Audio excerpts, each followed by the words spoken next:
Hello बच्चों, कैसे हैं आप लोग? बढ़िया हैं, मज़े में, आनंद में हैं? बहुत बढ़िया, ऐसे ही मज़े में रहो और खूब पढ़ाई करो, खूब आगे बढ़ो। चलिए ठीक है, आगे बात करते हैं। आगे हम क्या बात करेंगे आज इस लेक्चर में?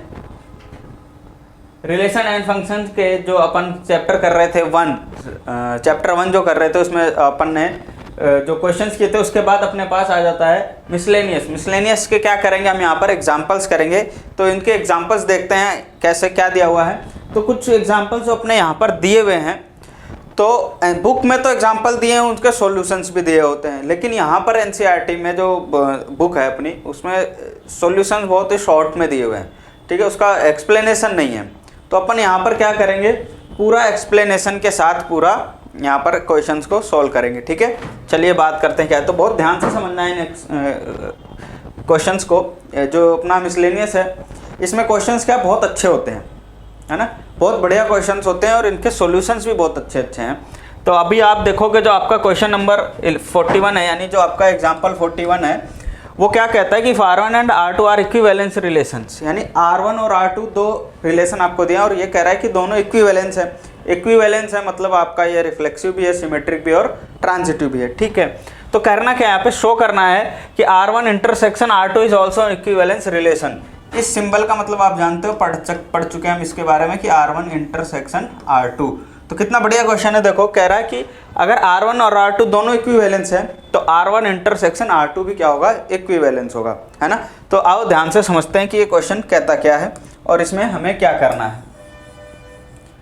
तो सबसे पहले तो क्या करना है, यहाँ पर हमें फंक्शन क्या दिया हुआ है, फंक्शन क्या दिया हुआ है हमारे पास, R1 और R2 दो रिलेशंस दिए हुए हैं। क्या दिया हुआ है, हमें और कुछ भी नहीं दिया इसके अंदर। क्या दिया है, सिर्फ R1 और R2 रिलेशंस दिए हैं और हमें शो करना है कि R1 intersection R2 equivalence relation है। ठीक है, तो हम मान लेते हैं ये जो R1 है, ये R1 किस में है, A टू A, ठीक है, और R2 भी किस में मान लेते हैं, A टू A में। ठीक है, A टू A में कह रहा है कि ये रिलेशन किस में है, सेट A में। कह रहा है ना कि R1 R2 equivalence relation in set A। ये कोई भी सेट A हो सकता है और वो सेट के अंदर R1 भी है और R2 भी है, तो A से A में ही लेना है। ये कह रहा है कि सेट A में से लेना है। ठीक है, तो R1 क्या है, A टू A, और R2 क्या है अपना, वो भी A टू A है। ठीक है, यहाँ तक बात क्लियर है। और दूसरा हमें इसमें क्या दिया हुआ है, गिवन क्या है इसमें, इसके अंदर गिवन क्या गिवन है कि R1 and R2 are equivalence relation. क्या दिया हुआ है, R1 एंड R2 आर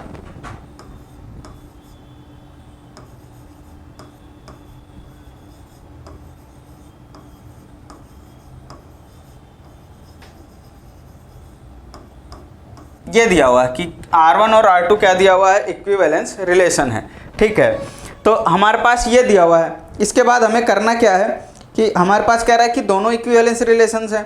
तो R1 और R2 दोनों अगर इक्विवेलेंस है तो हम इसको यहाँ पर भी कह सकते हैं कि therefore R1 and R2 both are. अभी आपको बताया कोई रिलेशन इक्विवेलेंस होता है तो वो रिफ्लेक्सिव, सिमेट्रिक और ट्रांजिटिव भी होता है। तो R1 and R2 both are reflexive, both are reflexive, symmetric and transitive.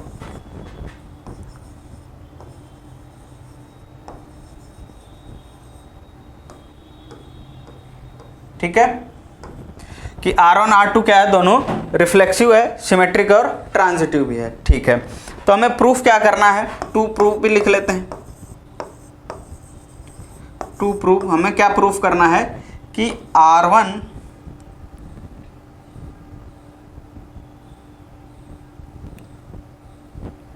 क्या प्रूफ करना है कि R1 intersection R2 is also an equivalence relation.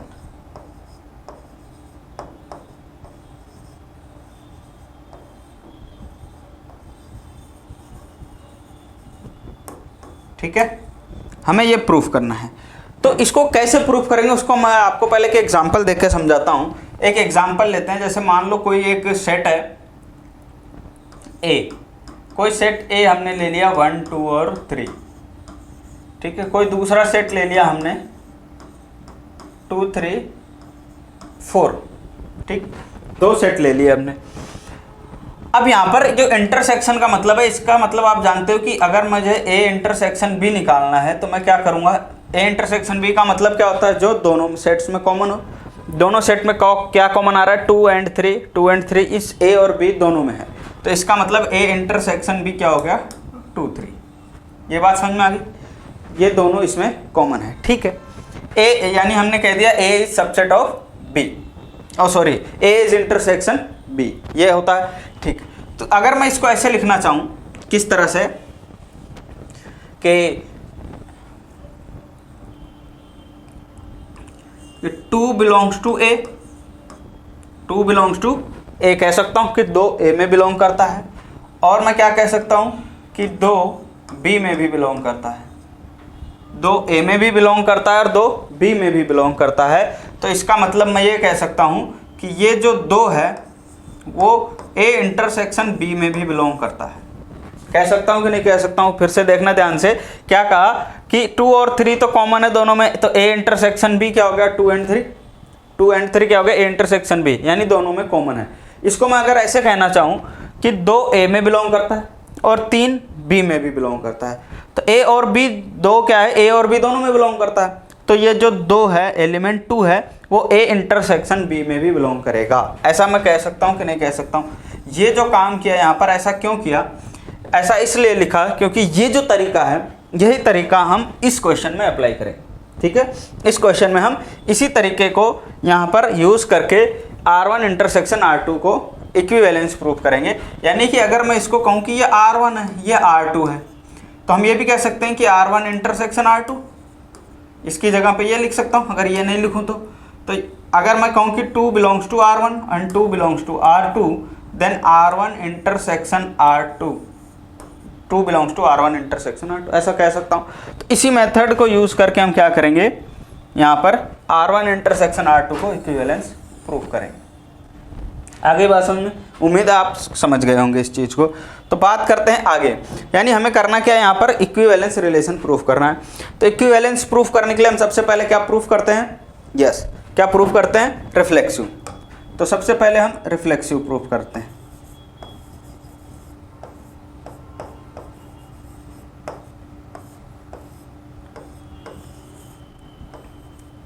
Reflexive के लिए क्या करते हैं अपन यहाँ पर कि रिफ्लेक्सिव का आप जानते हो कि क्या होता है कि अगर ए कोई भी एलिमेंट है उसका रिफ्लेक्शन मौजूद हो, यानी कि सिंपल भाषा में कह दिया कि यानी ए है और दूसरे सेट में भी ए अवेलेबल है, तो हम क्या कहते हैं कि वो रिलेशन क्या है, रिफ्लेक्सिव है। रिलेशन को हम क्या कह देते हैं, रिफ्लेक्सिव रिलेशन कह देते हैं। ये बात समझ में आ गई कि नहीं। बहुत सारे क्वेश्चंस किए हैं अपन ने ऐसे रिफ्लेक्सिव वाले, तो इसमें ज़्यादा समझाने की ज़रूरत नहीं है मेरे हिसाब से, क्योंकि रिफ्लेक्सिव, सिमेट्रिक और ट्रांजिटिव के हमने बहुत सारे क्वेश्चंस किए हैं। यहाँ पर किए हैं कि नहीं किए हैं, बिल्कुल ठीक है। तो इसको अपन ज़्यादा, फिर भी एक बार थोड़ा सा बता देता हूँ आपको क्या है कि ए बिलोंग्स टू, अगर आपको मान लो कोई एक एलिमेंट है 1, जैसे अभी यहाँ पर एग्जाम्पल लिया था 1 2 3 1 2 3, या ऐसे कह दो एक रिलेशन है, यहाँ पर एक ए है, ये बी है, 1 2 3 और 1 2 3 ऐसा कह दूँ अगर मैं, यानी कि 1 की इमेज यहाँ पर है, ऐसा कह सकते हैं 2 की भी है, 3 की भी है।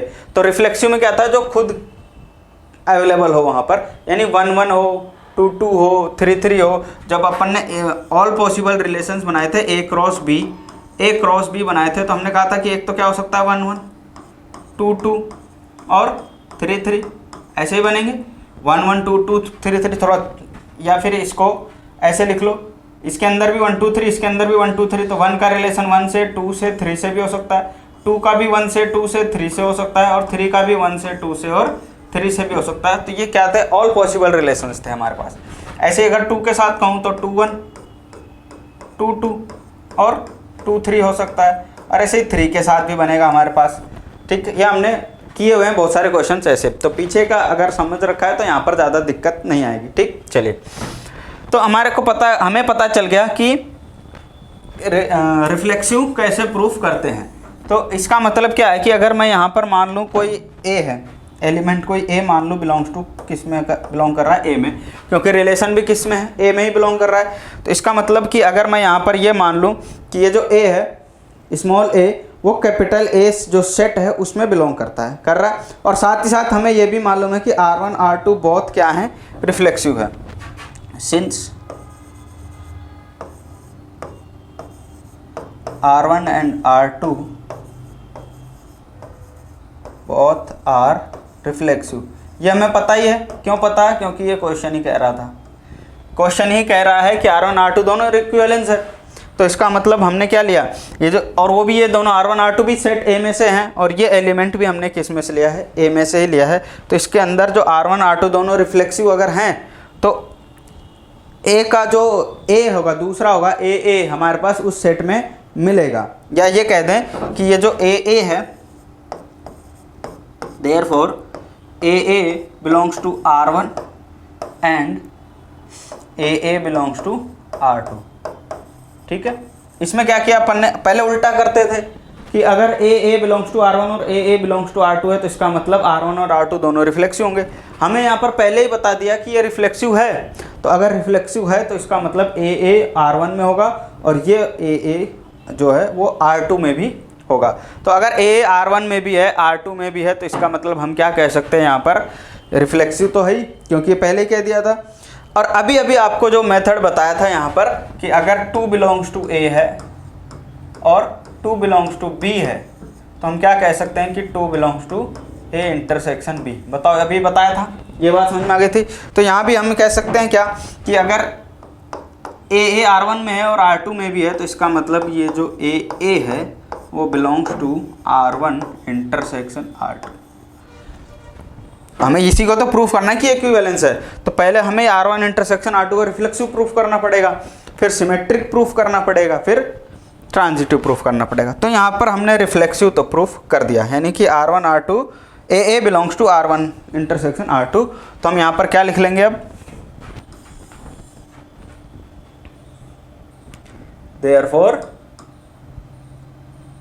R1 intersection R2 is reflexive. ठीक है, ये रिफ्लेक्सिव है। अब दूसरा हम क्या प्रूफ करते हैं, यहां पर रिफ्लेक्सिव हो गया, सिमेट्रिक।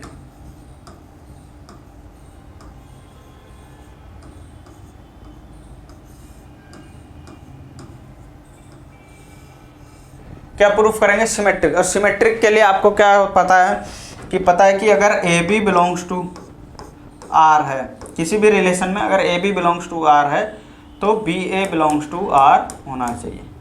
यही है सिमेट्रिक की कंडीशन। अगर ए बी है तो बी ए भी होना चाहिए, यही सिमेट्रिक की कंडीशन है। तो इसका मतलब यहाँ भी हम क्या करेंगे, दो एलिमेंट्स ले लेंगे, अगर वो R1 में भी है और उसका उल्टा R1 में है तो R1 भी सिमेट्रिक है। ऐसे R2 के लिए करेंगे, फिर दोनों को एक साथ चेक करेंगे तो क्या आ जाएगा हमारे पास, वो सिमेट्रिक आ जाएगा।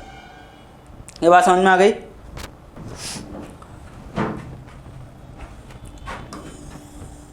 चलिए तो आगे बात करते हैं। हमें क्या दिया है कि हम लेट कर लेते हैं, let A B belongs to A. ठीक, अगर ये ए बी ए में बिलोंग करता है तो लेट कर लेंगे कि A B belongs to R1 intersection R2, कि A B R1 intersection R2 में है ही है। यहाँ से अभी अभी अपन ने देखा कि ए R1 इंटरसेक्शन R2 है, तो ए बी भी R1 इंटरसेक्शन R2, मतलब हमने क्या माना कि R1 क्या, ए बी क्या है, R1 इंटरसेक्शन R2 में है। तो थोड़ा सा ध्यान से समझना क्या है इसके अंदर। जैसे पहले हम कुछ मान लेते थे ना कि x Y belongs to R है, तो if x Y belongs to R, if x Y belongs to R, then हम कह देते थे कि y x belongs to R। ये रिफ्लेक्सिव की कंडीशन थी।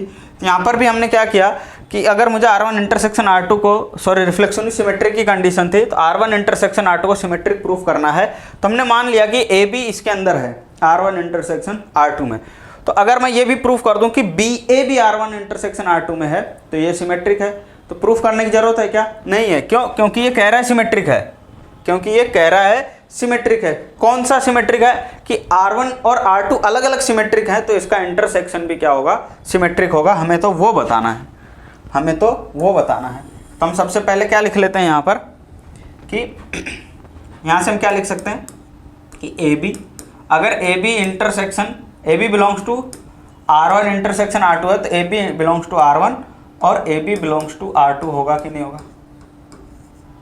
लिख सकते हैं यहाँ पर, जो अभी यहाँ पर काम किया था वही वाला किया है कि अगर AB R1 इंटरसेक्शन R2 में है, तो मतलब ये AB R1 में भी होगा और R2 में भी होगा। ठीक है, साथ ही साथ हम ये भी जानते हैं कि सिंस R1 एंड R2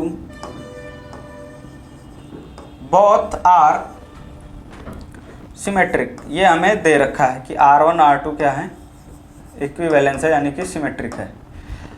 तो अगर R1 R2 सिमेट्रिक है तो AB बिलोंग्स टू R है, तो BA बिलोंग्स टू R1 होना चाहिए, BA बिलोंग्स टू भी R1 होगा और BA बिलोंग्स टू R2 भी होगा। बताओ होगा कि नहीं होगा। कह रहा है सिमेट्रिक है, R1 R2 सिमेट्रिक है, तो AB बिलोंग्स टू R1 है तो BA बिलोंग्स टू भी R1 होगा, AB बिलोंग्स टू R2 है तो BA बिलोंग्स टू R2 होगा। ठीक है, अब आपको पता चल गया कि अगर BA बिलोंग्स टू R1 है और BA बिलोंग्स टू R2 है, तो इसका मतलब BA belongs to R1 intersection R2 होगा। तो आपको समझ में आ गया कि AB R1 इंटरसेक्शन R2 अगर हमने माना तो हमें मिल गया कि BA भी R1 इंटरसेक्शन R2 में बिलोंग करता है। तो हम यहाँ पर क्या लिख सकते हैं, therefore R1 intersection R2 is symmetric. क्या है ये, सिमेट्रिक है।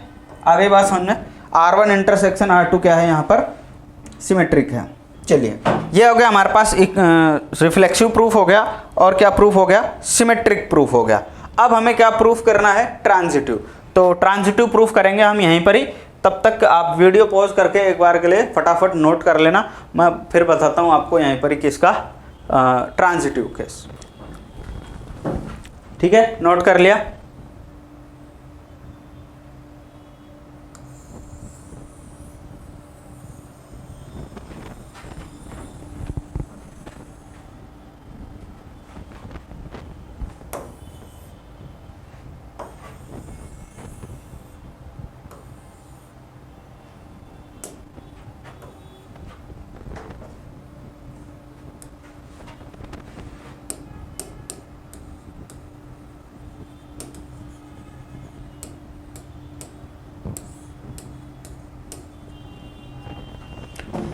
चलिए, अब बात करते हैं ट्रांजिटिव केस के। ट्रांजिटिव केस के लिए हम क्या करेंगे, लेट करेंगे, लेट ए बी सी तीन एलिमेंट्स हैं, वो किस में बिलोंग करते हैं, ए में, सेट ए में बिलोंग कर रहे हैं। ठीक है, और उसके साथ ही हम क्या मान लेंगे, let A B belongs to R1। A B को हम किस में से मान लेंगे, R1 में से। तो हम क्या मानेंगे, let A B belongs to R1 intersection R2। हमने मान लिया कि ए बी क्या है, हमें R1 इंटरसेक्शन R2 को ही तो प्रूफ करना है, इक्विवेलेंस और ट्रांजिटिव प्रूफ करना है। यहाँ पर हमने मान लिया कि ए बी किस में से है, R1 इंटरसेक्शन R2 में है। तो यहाँ पर हम क्या कह सकते हैं, therefore A B belongs to R1 and A B belongs to R2।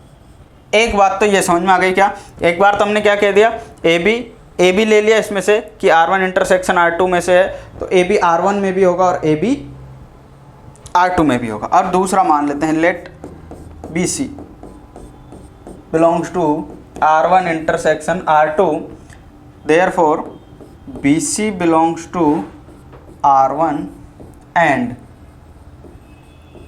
B C belongs to R2। बात समझ में आ गई कि BC R1 में भी है और BC R2 में भी है।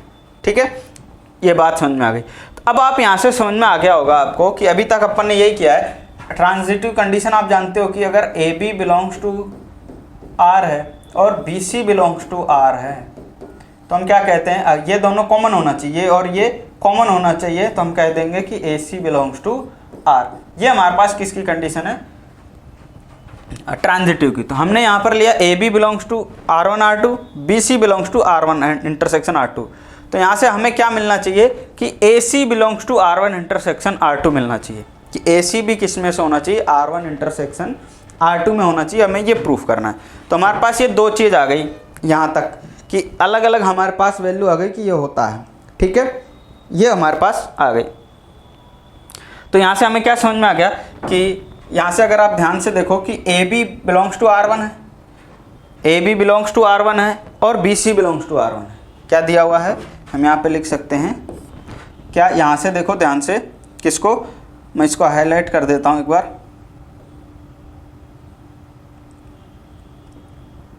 किसको, इसको, यहाँ से और यहाँ से, ये दोनों, इन दोनों को ध्यान से देखना है। क्या है यहाँ पर, यहाँ से ले रहा हूँ कि AB बिलोंग्स टू R1 है and BC belongs to R1, कि AB भी R1 में है और BC भी R1 में है। और साथ ही साथ हमें ये और बता रखा है कि ये जो AB है, ये जो रिलेशन है R1, ये जो रिलेशन R1 है वो रिलेशन कैसा है, इक्विवेलेंस रिलेशन है, मतलब ये ट्रांजिटिव है। R1 क्या है, ट्रांजिटिव है। तो हम जानते हैं क्या कि सिंस R1 इज ट्रांजिटिव,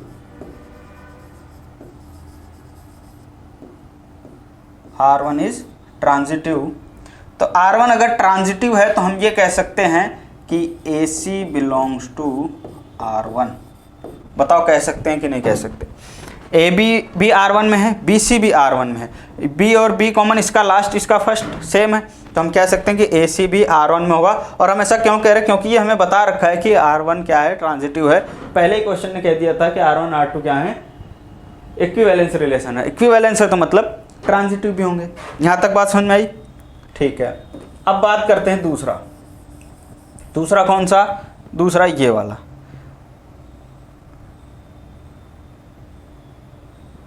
ये वाला, किसको, AB R2 में है, AB भी बिलोंग्स टू R2 है और कह रहा है BC बिलोंग्स टू R2 है। मैं इन दोनों की बात कर रहा हूँ, BC बिलोंग्स टू R2 है, तो हम क्या कहेंगे यहाँ से, क्या कह देंगे कि AB बिलोंग्स टू R2 और and BC belongs to R2, BC belongs to R2। AB भी R2 में है और BC भी R2 में है, और हमें पता है कि R2 भी कैसा है, इक्विवेलेंस रिलेशन है, सिंस R2 इज ट्रांजिटिव। ये हमारे को दिया हुआ है, ये हमें दे रखा है कि ट्रांजिटिव है।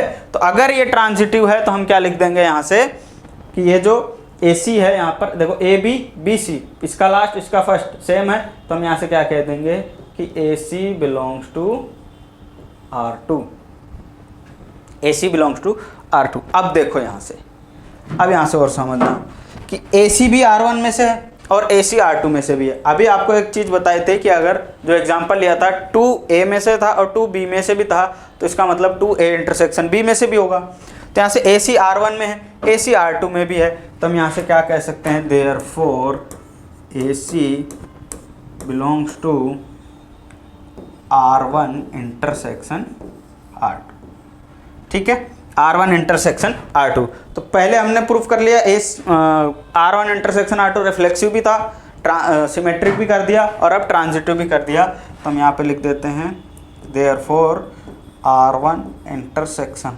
R2 is transitive, R1 intersection R2 is transitive.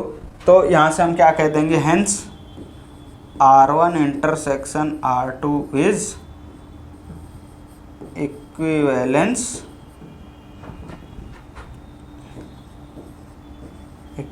Relation. क्या है, R1 इंटरसेक्शन R2 भी एक तुल्यता संबंध है, इक्विवेलेंस रिलेशन है, वो यहाँ से हमने प्रूफ कर दिया। आगे बात समझ में। तो ये पहला क्वेश्चन था, थोड़ा सा थ्योरेटिकल पोर्शन है, ये थोड़ा ज़्यादा इसमें लिखना पड़ता है, थोड़ा ज़्यादा समझना पड़ेगा। इस एक्सरसाइज में ही, पूरे मिसलेनियस में ही आपको थोड़ा ज़्यादा ध्यान से कंसंट्रेशन के साथ आपको ये एक्सरसाइज करनी पड़ेगी। और उससे ज़्यादा ज़रूरी है आपके लिए पेशेंस आपको इसमें ज़रूर बना के रखना, क्योंकि सॉल्यूशंस बड़े बड़े हैं, एनसीईआरटी में बहुत शॉर्ट में लिखा है, लेकिन यहाँ पर क्या है अपन ने पूरा उसको एक्सप्लेन किया है, डिटेल्ड एक्सप्लेनेशन के साथ हम यहाँ पर बात कर रहे हैं, तो इसलिए थोड़ा पेशेंस तो एक्सपेक्ट करता हूँ मैं आपसे, और होना भी चाहिए। ठीक है, चलिए तो इसको आप नोट कर लीजिए फटाफट, फिर बात करते हैं नेक्स्ट क्वेश्चन की। चलिए बात करते हैं नेक्स्ट क्वेश्चन की। क्वेश्चन नंबर 42, ये एग्जाम्पल 42 है आपका, कि इस एग्जाम्पल में क्या कह रहा है, देखिए ये बात करते हैं ध्यान से, कि let R be a relation on set A of ordered pairs of positive integers defined by x y. यहाँ पर क्या दिया है, ऑर्डर्ड पेयर्स दिए हुए हैं, और कैसे डिफाइन किया है कि x y related u v, x y का रिलेशन यू वी से है, if and only if x v is equal to y u. तो एक्स वाई यू और वी से रिलेटेड होगा, कब होगा, एक्स वी बराबर वाई यू होगा तब, यानी इस तरह से रिलेटेड है कि एक्स का वी का मल्टीप्लाई बराबर होगा वाई का यू से मल्टीप्लाई के बराबर होगा, यानी दोनों का आंसर सेम आएगा। तो शो करना है, show that R is an equivalence relation. देखो ये भी अच्छा क्वेश्चन है, बहुत बढ़िया क्वेश्चन है। थोड़ा एक बार तो क्वेश्चन ही समझ में नहीं आएगा क्या कह रहा है, तो पहले क्वेश्चन समझते हैं। सबसे ज़्यादा जरूरी है हमें यहाँ पर ये जो रिलेशन फंक्शन में कि क्वेश्चन समझना जरूरी है, क्वेश्चन कह क्या रहा है। तो बात करते हैं यहाँ पे, सबसे पहले हमें क्या दिया हुआ है, रिलेशन क्या है, आर टू, रिलेशन किस से किस में है, आर है ए टू ए में, किस में है, एक तो दिया हुआ ए टू ए में, किस में, सेट ए में, और साथ ही साथ हमें बात करें ऑर्डर्ड पेयर्स की, यानी ऑर्डर्ड पेयर में है हमारे पास रिलेशन, ऑर्डर्ड पेयर में, और रिलेशन क्या दिया हुआ है कि एक्स वाई रिलेटेड है, रिलेशन है इसका यू वी से, और किस तरह से है कि x v is equal to y u. किस तरह से रिलेशन है कि एक्स वी बराबर है वाई यू से। इसका मतलब अगर आप ध्यान से देखो कि एक्स का मल्टीप्लाई किससे हो रहा है, वी से, और बराबर आएगा यू का वी, वाई का यू के मल्टीप्लाई से। मतलब अगर मैं इसको ऐसे लिख दूं, वाई टू 1 टू रिलेटेड है 2 1 से, ऐसा, तो मतलब ये हो गया कि 1 का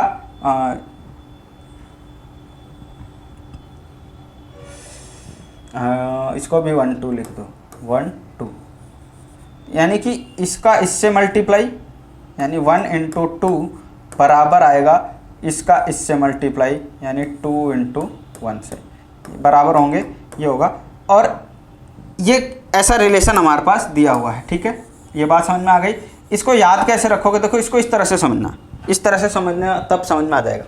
यहाँ पर क्या लिखा है कि एक्स वाई रिलेटेड है यू से, फिर हमें क्या कह रहा है कि एक्स वी बराबर वाई यू। तो इसको ध्यान से देखो क्या है, ये जो x है ना, इसको मान लो फर्स्ट, इसको मान लो सेकंड, और इसको मान लो थर्ड, और इसको मान लो फोर्थ। इसका मतलब क्या है कि 1 का फोर्थ से मल्टीप्लाई, यानी यहाँ इसमें जो पहला नंबर है, फर्स्ट नंबर है, इस वो मल्टीप्लाई होगा इस दूसरे वाले ऑर्डर्ड पेयर के दूसरे वाले से। तो यानी पहले का फोर्थ से मल्टीप्लाई बराबर आएगा पहले के सेकंड, यानी दूसरे और तीसरे के मल्टीप्लाई के। ये कहना चाह रहा है। ठीक है, first element into fourth element is equal to second element into third element, ऐसा आप समझ सकते हो। इस तरह से इसमें बताया, इस तरह से हम यहाँ पर क्वेश्चंस करेंगे, हमें ऐसे ही समझ के क्वेश्चंस करने हैं। यहाँ पर ये बात समझ में आ गई, हमें यही मान करके क्या करना है, क्वेश्चन करना है। चलो, तो यहाँ पर क्या दिया हुआ था हमारे पास, ये दिया हुआ था।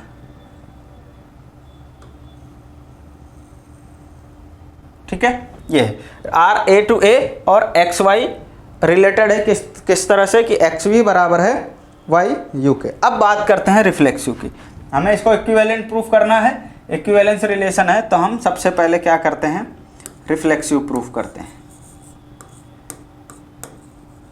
रिफ्लेक्सिव की कंडीशन आप जानते ही हो क्या होता है कि ए बिलोंग्स टू आर, यानी same number a belongs to क्या होना चाहिए, उस रिलेशन में होना चाहिए, यानी कि खुद का खुद से रिलेशन होना चाहिए। क्या होना चाहिए, खुद का खुद से रिलेशन होना चाहिए, किसके अंदर, रिफ्लेक्सिव के अंदर। तो यहाँ पर हम क्या कर लेते हैं, सबसे पहले लेट कर लेते हैं, let x Y belongs to A. अगर x Y belongs to A है, X Y belongs to A है, ठीक है, और हमें भी दूसरा सेट भी किस में से लेना है, ए में से ही लेना है, ये भी ए में से है, तो दूसरा एक्स वाई भी किस में से होना चाहिए, ए में से ही होना चाहिए। अगर x Y belongs to A है तो ये भी एक्स वाई बिलोंग्स टू ए होना चाहिए, क्योंकि रिफ्लेक्सिव है, खुद का खुद से रिलेशन होना चाहिए, खुद का खुद से रिलेशन होना चाहिए। तो अगर हम इसके अकॉर्डिंग बात करें, जो हमारे पास फंक्शन दिया गया है, डिफाइन किया गया फंक्शन, उसके हिसाब से बात करें तो ये क्या आ जाएगा, ये होगा। इसका मतलब क्या है, आपको बताया था क्या, फर्स्ट का फोर्थ से मल्टीप्लाई, यानी फर्स्ट वाला फोर्थ से मल्टीप्लाई होगा, यानी एक्स वाई बराबर आएगा क्या, सेकंड वाला थर्ड के मल्टीप्लाई से बराबर आएगा वाई एक्स। और ये हम जानते ही हैं कि कोई भी दो नंबर एक्स वाई बराबर वाई एक्स होगा, यानी कि कोई नंबर ले लो 1 और 2, यानी 1 को 2 से मल्टीप्लाई करो या फिर पहले 2 को 1 से मल्टीप्लाई करो, बात एक ही है, कोई फ़र्क नहीं पड़ता। तो हम यहाँ पर लिख सकते हैं कि वी नो दैट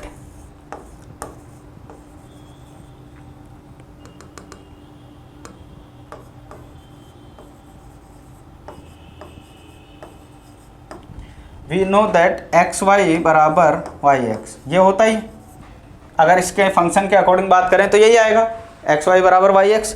तो अगर ये एक्स वाई बराबर वाई एक्स तो आएगा, यानी कि ये जो हमारे पास रिलेशन मिला कि एक्स वाई बराबर होगा वाई एक्स है, यानी एक्स का वाई से मल्टीप्लाई करूँ जो भी रिजल्ट आएगा वो, वाई को एक्स से मल्टीप्लाई करने पर जो रिजल्ट आएगा वो दोनों बराबर होंगे, और ये तो ऑब्वियस सी बात है, होंगे ही होंगे। तो इसका मतलब क्या है, ये फंक्शन हमारे पास जो दिया हुआ है वो क्या है, रिफ्लेक्सिव है। क्या है हमारे पास, रिफ्लेक्सिव है। तो हम यहाँ पर कह सकते हैं, क्या कह सकते हैं, therefore x y related x y, यानी इस फंक्शन के हिसाब से हम ये कह सकते हैं, बिल्कुल कह सकते हैं, यानी कि हमारा जो रिलेशन है therefore R is reflexive, R is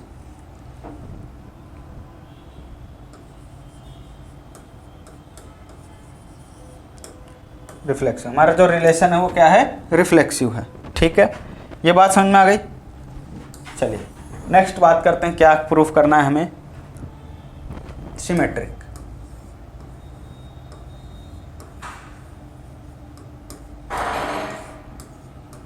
next बात करते हैं सिमेट्रिक की, और सिमेट्रिक की क्या कंडीशन होती है कि A B belongs to R है तो B A belongs to R होना चाहिए। ये भी हम जानते हैं कि A B belongs to R है तो B A belongs to R होना चाहिए।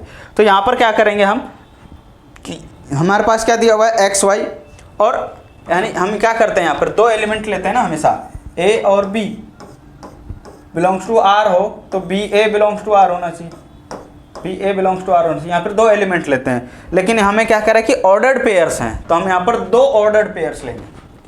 ठीक है, दो ऑर्डर्ड पेयर्स लेंगे, कौन कौन से ले लेते हैं, let x Y and U V, let x Y and U V belongs to A, कि एक्स वाई एक ऑर्डर्ड पेयर और यू वी दूसरा ऑर्डर्ड पेयर क्या है इसके अंदर, ए में बिलोंग कर रहा है। एक तो हमने ये ले लिया।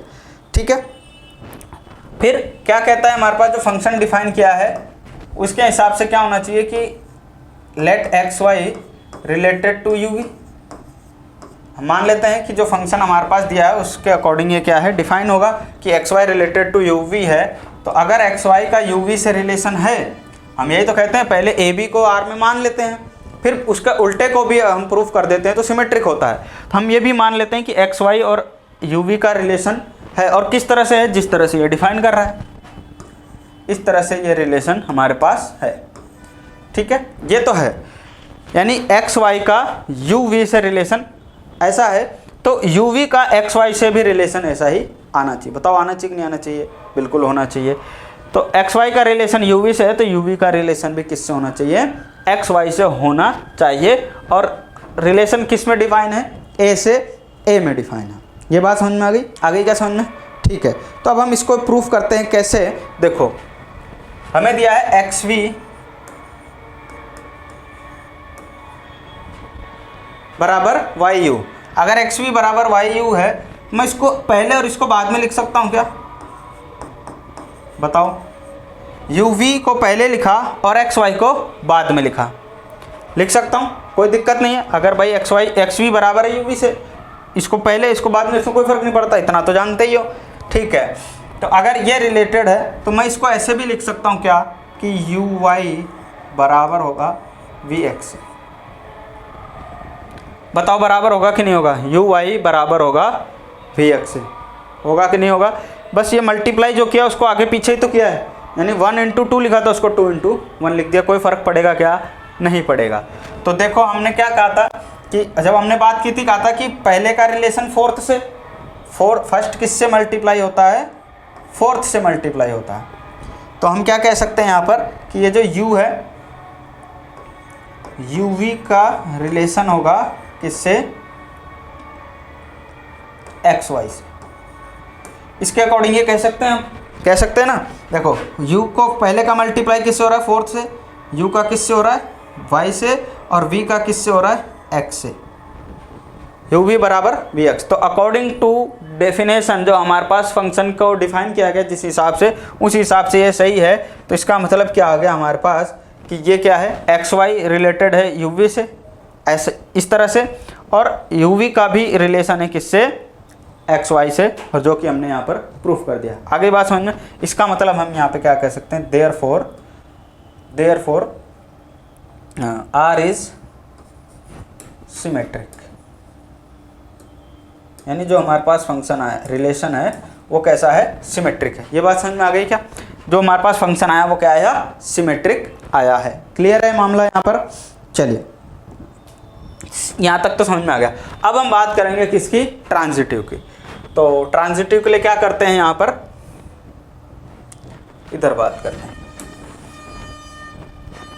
अब हम क्या प्रूफ करने जा रहे हैं, प्रूफ करने जा रहे हैं ट्रांजिटिव।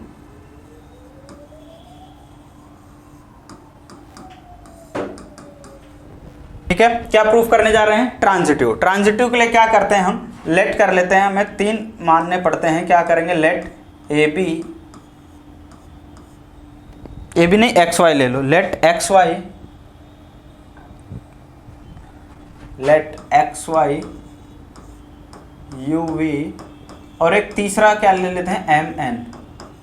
ये किस में से बिलोंग करता है, ए में से। Let x why you we और m n belongs to A है। ठीक है, तो हमारे पास ट्रांजिटिव के लिए क्या करते हैं, हम यही तो लेट करते हैं कि let A B belongs to R, A B belongs to R और B C belongs to R, कि यानी इफ़ ए बी आर में है और बी सी आर में है तो ए सी भी आर में होना चाहिए। हम इसी की बात करते हैं। तो ऐसे यहाँ पर भी करेंगे कि अगर एक्स वाई और यू वी ए में है, एक्स वाई और यू वी किस में बिलोंग करता है, ए में बिलोंग करता है, और इसका रिलेशन इस तरह से आना चाहिए।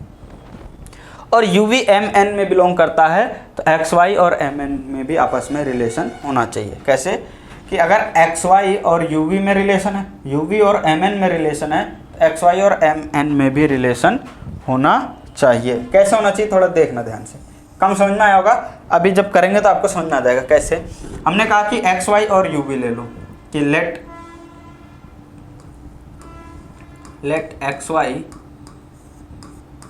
रिलेटेड है यू वी से। ठीक, ऐसा रिलेशन होना चाहिए एक्स वाई का यू वी से। अगर एक्स वाई का यू वी से रिलेशन है तो हमारे पास क्या आना चाहिए, x v is equal to y u, ये होगा। और दूसरा अगर लेट कर लो, लेट यू वी रिलेटेड है किससे, एम एन से, देयरफॉर क्या होना चाहिए हमारे पास, पहले का फोर्थ से मल्टीप्लाई यानी यू एन बराबर होना चाहिए किससे, वी एम से। किससे होना चाहिए, वी एम से। इसको मान लो इक्वेशन फर्स्ट, इसको मान लो इक्वेशन सेकंड। ठीक है, ये होना चाहिए। तो अब हमें क्या प्रूफ करना है कि पहले का फोर्थ से थर्ड वाले से भी मल्टीप्लाई रिलेशन होगा, और वो भी इसी हिसाब से होगा। कैसे, यानी एक्स एम बराबर आएगा वाई एन के, एक्स एम बराबर लाना है हमें वाई एन। समझ गए, क्या लाना है कि एक्स एम बराबर वाई एन ले आएंगे तो हम क्या, हमारे तरफ से क्या हो जाएगा, ये ट्रांजिटिव हो जाएगा। ठीक है, चलो तो हम इसके लिए क्या कर लेते हैं, लिख लेते हैं from equation 1 and 2, from 1 and 2। पहले और दूसरे से अगर हम बात करें तो इस इक्वेशन से देखो मैं क्या लिख सकता हूँ, वाई को मैं नीचे ला सकता हूँ, एक्स अपॉन वाई, इस y को नीचे ले आया और इस v को उधर ले गया नीचे, u अपॉन v लिख सकता हूँ पहले से। और दूसरे इक्वेशन से क्या लिख सकता हूँ मैं, दूसरे इक्वेशन से क्या लिख सकता हूँ, इस v को नीचे ले आओगे तो ये क्या हो जाएगा, u अपॉन v बराबर हो जाएगा क्या, m upon n, m upon n हो जाएगा।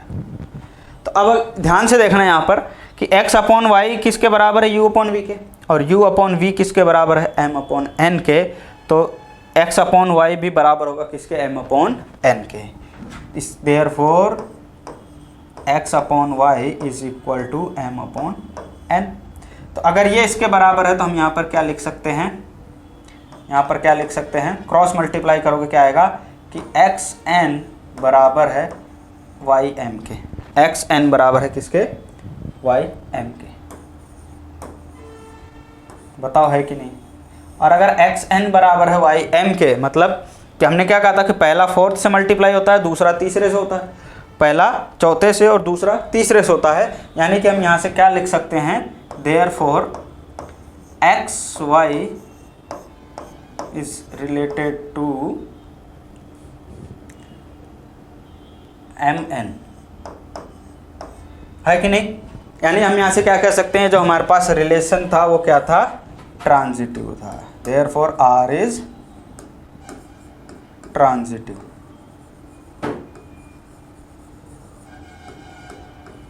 क्या है हमारे पास, रिलेशन ट्रांजिटिव है। ये बात समझ में आ गई। रिलेशन क्या है हमारे पास, ट्रांजिटिव है। तो अगर कोई भी रिलेशन रिफ्लेक्सिव, सिमेट्रिक और ट्रांजिटिव तीनों होता है तो हम उसको क्या कहते हैं, रिलेशन को इक्विवेलेंस रिलेशन है कहते हैं। यानी कि जो रिलेशन है वो r इज क्या है, इक्विवेलेंस है, r इज इक्विवेलेंस। क्लियर, आगे बात समझ में। चलो इसको नोट कर लो फटाफट, फिर बात करते हैं नेक्स्ट क्वेश्चन। ठीक है, अब बात करते हैं नेक्स्ट क्वेश्चन की। नेक्स्ट क्वेश्चन क्या दिया है हमारे पास, एग्जाम्पल नंबर 43 है आपका कि लेट 1 2 3 4 5 6 7 8 9 कोई x जो है सेट दिया हुआ है 1 to 9 और कह रहा है कि let r1 be a relation in x given by r1 this x minus y is divisible by 3 ordered pair दिया हुआ है and r2 be another relation on x given by r2 xy where xy is subset of 147 और xy subset of 258 और xy subset of 369 so that r1 is equal to r2। क्या proof करना कर रहा है, r1 is equal to r। अब इस question को भी ध्यान से समझना है पहले तो कि इसमें करना क्या है। ठीक है, तो उससे पहले मैं आपको कुछ एग्जाम्पल लेकर के थोड़ा सा समझाता हूँ कि क्या चीज़ है ये इसमें और करना क्या है। जैसे कह रहा है कि हमें r1 बराबर r2 प्रूफ करना है। ठीक, r1 बराबर r2 या किसी भी दो सेट को हम बराबर कैसे प्रूफ करते हैं, आपने पढ़ा होगा 11th क्लास में सेट्स वाले में कि अगर जैसे मान लो मैंने कह दिया, कोई एग्जाम्पल ले लो, ए हमने ले लिया 1 2 3, कोई हमने एग्जाम्पल ले लिया 1 2 3 और बी एक दूसरा सेट है 1 2 3। ऐसे तो देख के ही पता चल रहा है कि दोनों बराबर है, लेकिन हम प्रूफ कैसे करेंगे ये देखो। कैसे कहेंगे कि यहाँ से अगर कोई भी एलिमेंट ले लो 1, वो किस में बिलोंग करता है, ए में भी कर रहा है और बी में भी कर रहा है। ठीक है, हम सबसेट लेते हैं जब, तो हम सबसेट में क्या कहते हैं कि किसी भी एलिमेंट का, जैसे हम कह सकते हैं कि ए इज सबसेट ऑफ बी। क्यों कहेंगे, क्योंकि ए के सारे एलिमेंट किस में, बी में। ए के सभी एलिमेंट किसके अंदर आते हैं, बी में आ रहे हैं। तो ए के जितने भी एलिमेंट है 1 2 3 वो भी किस में है, बी में है। इसका उल्टा भी हम कह सकते हैं कि बी इज सबसेट ऑफ ए, क्योंकि बी के एलिमेंट भी सारे के सारे एलिमेंट किस में है, ए में है। ये बात आपको पता है। सबसेट किसको बोलते हैं कि अगर किसी एक ए के एलिमेंट, अगर ए का एलिमेंट बी में है तो हम उसको क्या बोलते हैं, ए को बी का सबसेट बोलते हैं। और अगर बी के सभी एलिमेंट ए में है तो बी को ए का सबसेट बोलेंगे। तो इस एग्जाम्पल के हिसाब से देखें तो ए का भी है, बी का भी है। तो यानी अगर दोनों एक दूसरे के सबसेट हैं, कोई भी दो सेट अगर दोनों एक दूसरे के सबसेट हैं तो वो दोनों सेट आपस में बराबर होते हैं। ये बात समझ में आई कि क्या, कि कोई भी दो सेट अगर एक दूसरे के सबसेट हैं तो वो दोनों एलिमेंट आपस में बराबर होते हैं और अपने को दिख भी रहा है। ठीक है, और दिख भी रहा है। तो यही हम यहाँ पर भी प्रूफ करेंगे क्या, कि r1 बराबर r2 प्रूफ करना है। तो हम सबसे पहले क्या करेंगे कि r1 को सबसेट प्रूफ कर देंगे r2 का, और r2 को भी सबसेट प्रूफ कर देंगे किसका, r1 का। तो अगर जब हम ये काम कर देंगे तो इस हिसाब से हम कह देंगे कि r1 बराबर है r2। हमें ये काम करना है इसके अंदर। ये बात समझ में आ गई होगी, हमें ये काम करना है इसके अंदर। क्लियर है, ठीक है। आओ अब बात करते हैं इसके अंदर। तो सबसे पहले तो हम लिख लेते हैं कि हमें दिया क्या क्या है।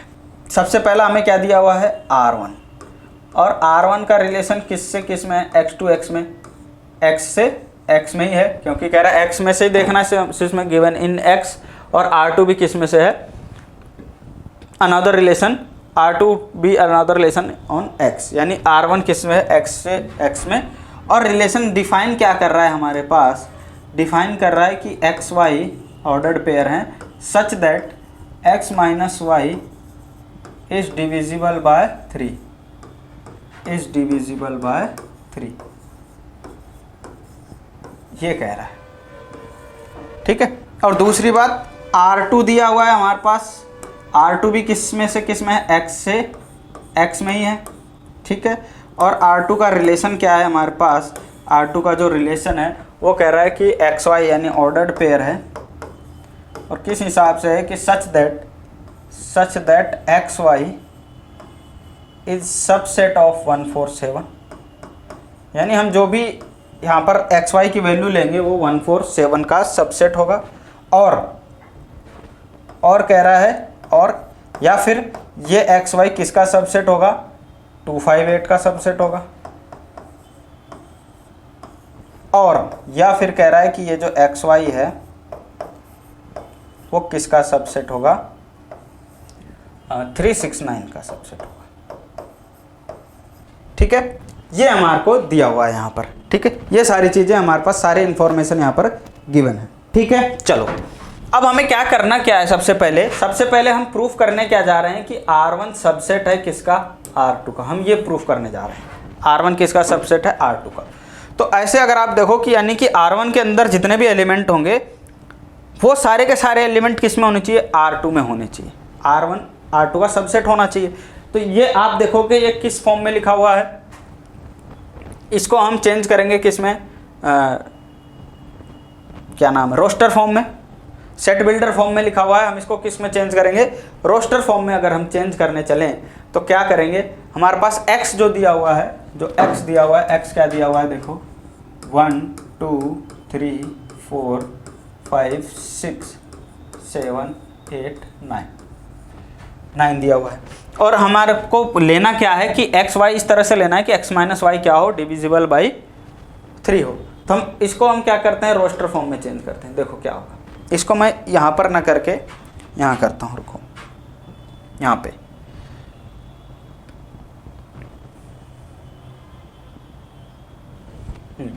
क्या दिया हुआ था, x माइनस वाई क्या होना चाहिए, किस में से होना चाहिए, पहली बात तो ये 1 2 3 4 5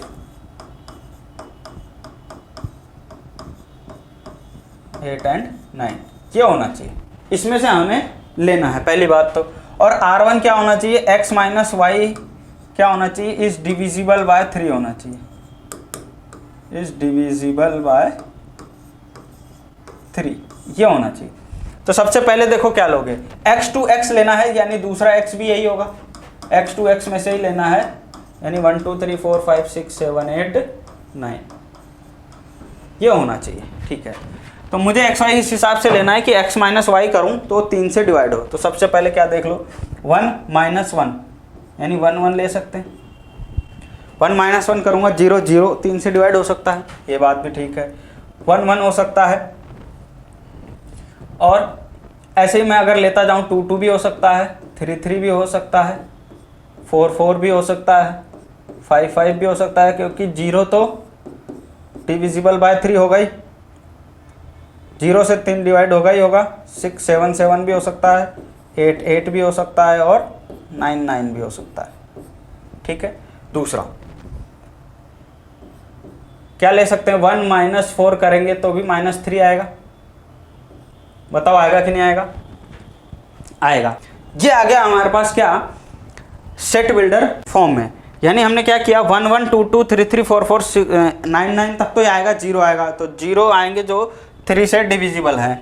उसके बाद क्या लिया, 1 4 यानी 1 माइनस 4 -3, 2 माइनस 5 कितना आएगा, -3 आएगा, 3 माइनस 6 -3 आएगा, 4 माइनस 1 3 5 माइनस 2 3 6 माइनस 3 3 7 माइनस 1 6 होगा, 8 माइनस 2 6 9 माइनस 3 6। ये सभी क्या होंगे, 3 से डिवाइड होंगे, ये सभी क्या होंगे डिविजिबल बाय 3 होंगे। तो हमने इसको क्या किया, सेट बिल्डर फॉर्म में बनाया, सॉरी रोस्टर फॉर्म में चेंज कर दिया, यानी हमारे पास ये सारे एलिमेंट्स आएंगे।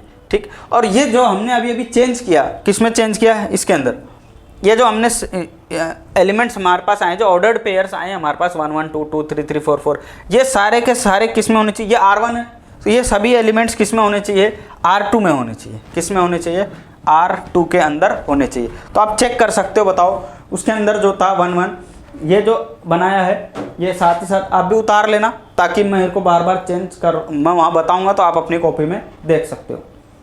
तो आप यहाँ पर देखो क्या है, एक्स वाई अगर मैं 1 1 लेता हूँ तो 1 1 इसके अंदर आ जाएगा, 1 1 जो 1 1 होगा इसका सबसेट होगा, क्योंकि 1 इसमें 1 1 है इसके अंदर।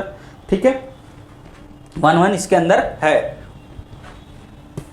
दूसरा अगर मैं लेता हूँ क्या 2 2 3 3 4 4, कोई सा भी ले लो, 1 1 लोगे, 2 2 लोगे यहाँ मिल जाएगा, 3 3 लोगे यहाँ मिल जाएगा, 4 4 यहाँ मिल जाएगा, 5 5 6 6 7 7 8 8 9 9 सारे मिल जाएंगे। यानी कि सबसेट तो हैं, ये वाले एलिमेंट्स तो सारे मिल जाएंगे। अब ये वाले चेक करेंगे, 1 4 2 5 3 6, 1 4 2 5 और 3 6, 1 4 मिल जाएगा, 2 5 मिल जाएगा, 3 6 मिल जाएगा, 1 7 मिल जाएगा, 2 8 मिल जाएगा, 3 9 मिल जाएगा। तो ये जितने भी एलिमेंट्स यहाँ पर लिखे हैं, जितने भी यहाँ पर ऑर्डर्ड पेयर्स हमने बनाए हैं, वो सारे के सारे हमको कहाँ मिल जाएंगे, R2 के अंदर मिल जाएंगे। कहाँ मिल जाएंगे, R2 के अंदर मिलेंगे हमारे को। ठीक है, क्या करेंगे यहाँ पर, तो हम यहाँ पर लेट कर लेते हैं, लेट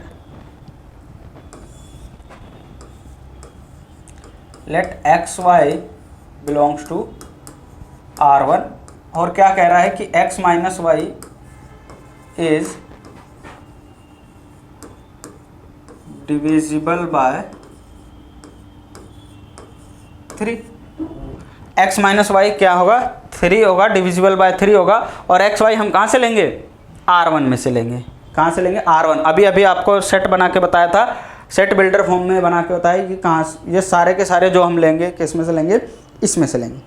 आगे बात समझने, और इसका मतलब क्या है, और अभी अभी आपको करके बताया कि ये जो भी एक्स वाई आपके पास आएगा यहाँ पर, ये जो भी एक्स वाई आपके पास यहाँ पर आएगा वो किसके अंदर होगा,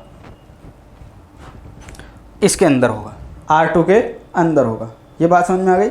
ये जो भी आएगा अपने पास एक्स वाई जो भी आएगा वो सबसेट होगा किसका, 147 का,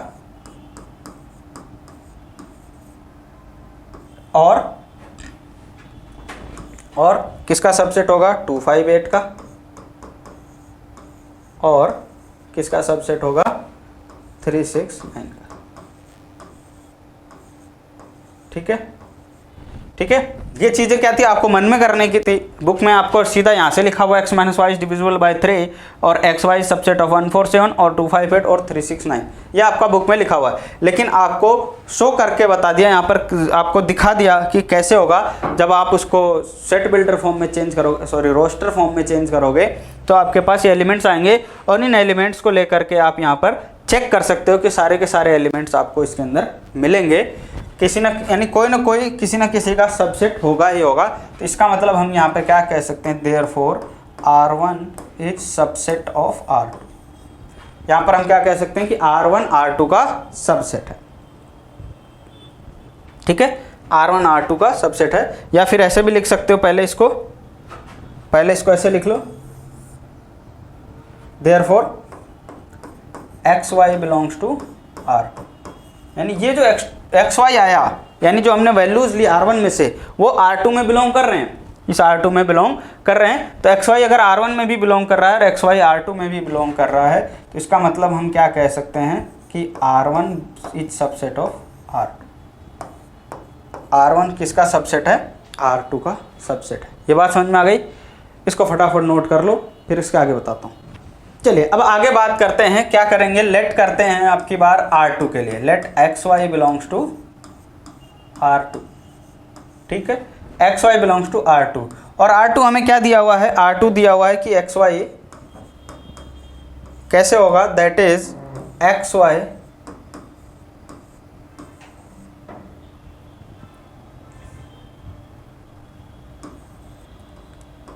और एक्स वाई क्या होगा, इज सबसेट होगा किसका, 147 का और सबसेट होगा किसका, 258 का और 369 और 369।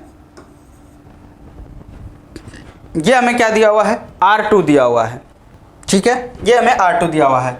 और हम ये भी जानते हैं क्या कि x minus y is always divisible by 3, is always divisible by 3। ये होगा इज ऑलवेज डिविजिबल बाय 3। तो हम यहाँ से क्या कह सकते हैं कि x Y belongs to R1। तो अगर एक्स वाई R1 में है तो हम यहाँ से ये भी कह सकते हैं क्या कि R2 is subset of R1। पहले हमने क्या प्रूफ कर दिया था कि R1 R2 का सबसेट है, अब क्या प्रूफ कर दिया, R2 R1 का सबसेट है। अब देखो ये कैसे आया, बोले यहाँ भी आपने डायरेक्ट लिख दिया। देखो समझा देते हैं आपको कैसे आया यहाँ पर, बोले यहाँ भी तो आपने डायरेक्ट लिख दिया। तो डायरेक्ट कैसे लिखा, देखो ये जो हमने लिया पहले 147 ले लो, क्या ले लिया 147, यहाँ से चेक करते हैं।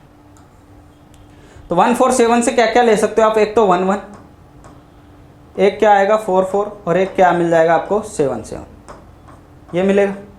फिर क्या पेयर मिल सकता है आपको 17 और 14 मिलेगा, 14 और 17। साथ ही साथ आपको क्या मिल सकता है 71 और 41, बताओ ये भी मिलेगा, 71 और 41 मिल जाएगा। और क्या मिलेगा 114477 1417 और 4774 मिलेगा, 1 2 3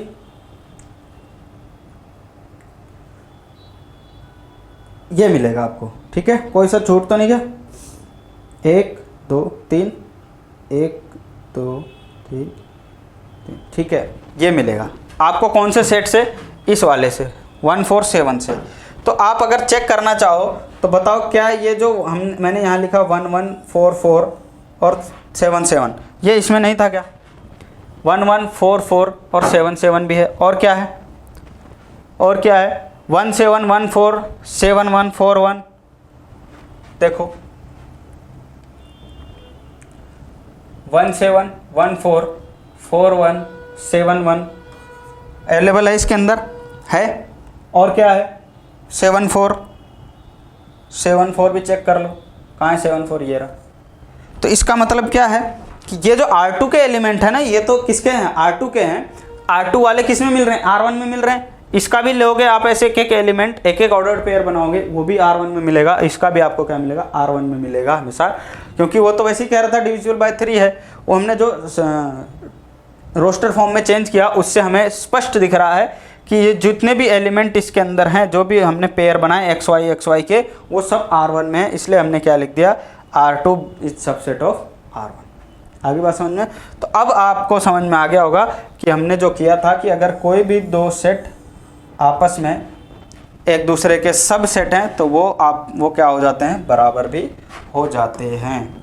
तो हम यहाँ पे क्या लिख सकते हैं, therefore R1 is subset of R2 and R2 is subset of R1, hence R1 is equal to R2। तो इस हिसाब से क्या हो जाएगा, R1 R2 के बराबर होगा। क्लियर है, चलिए नोट कर लीजिए फटाफट, मैं साइड हो जाता हूँ, नोट कर लो। अब बात करते हैं नेक्स्ट क्वेश्चन, एग्जाम्पल नंबर 44 की। एग्जाम्पल नंबर 44 क्या कहता है हमारे पास कि लेट f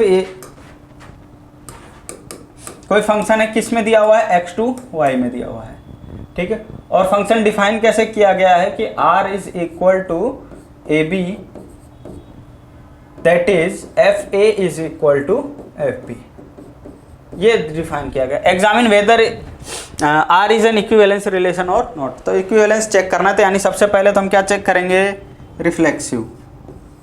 तो हम देख लेते हैं ये रिफ्लेक्सिव है कि नहीं है। तो रिफ्लेक्सिव की कंडीशन आप जानते हो क्या होता है, ए बिलोंग्स टू आर होना चाहिए। तो देखते हैं क्या आता है क्या इसके अंदर। तो रिफ्लेक्सिव में सबसे पहले तो क्या करेंगे, लेट कर लेते हैं, let a belongs to x. Let क्या कर लेते हैं हम, ए किस में से ले लिया, एक्स में से ले लिया, तो हमारे पास जो रिलेशन आएगा वो क्या आएगा, R A b is that is f a is equal to f b. इस हिसाब से हमें करना है। तो हम जानते हैं, क्या जानते हैं कि वी नो दैट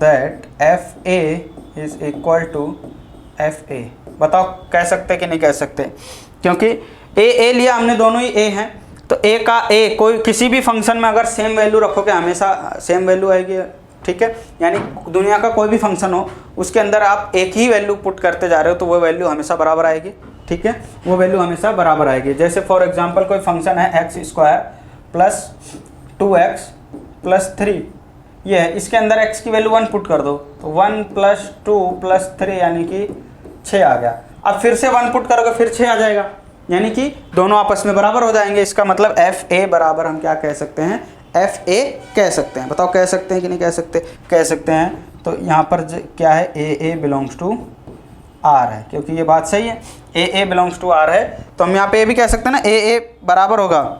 यानी इसको ऐसे लिखना चाहो आप क्या लिख सकते हो कि एफ ए बराबर ए है, तो ये दोनों वैल्यू आपस में बराबर होंगी, दोनों वैल्यू आपस में बराबर होंगी। और ये क्या है, ए बिलोंग्स टू किस में है, आर में है। ए किस में से, ये किस में से रहेंगे, ये रिलेशन किस में रहेगा अपना, आर में रहेगा। ये जो भी रिलेशन हमें दिया है ए बिलोंग्स टू आर होगा, यानी ये सेटिस्फाई कर रहा है इस फंक्शन को, यानी कि ये जो ए है वो किस में बिलोंग कर रहा है, आर में, इस रिलेशन में है। तो हम यहाँ पर क्या कह सकते हैं, therefore R is reflexive, R is reflexive. बात समझ में आ गई, ठीक है। अब हम किसकी बात करते हैं, सिमेट्रिक की। किसकी बात करेंगे यहाँ पर, सिमेट्रिक की बात करेंगे।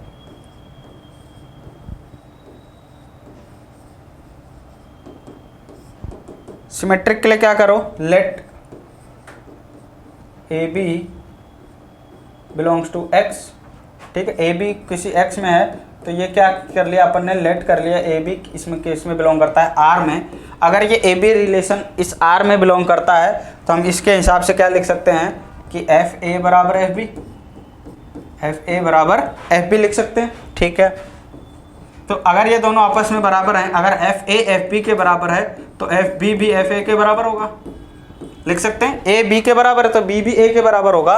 तो अगर इसको हम ऐसे लिख सकते हैं तो इसको हम क्या लिख सकते हैं, एफ क्या लिख सकते हैं, बी ए,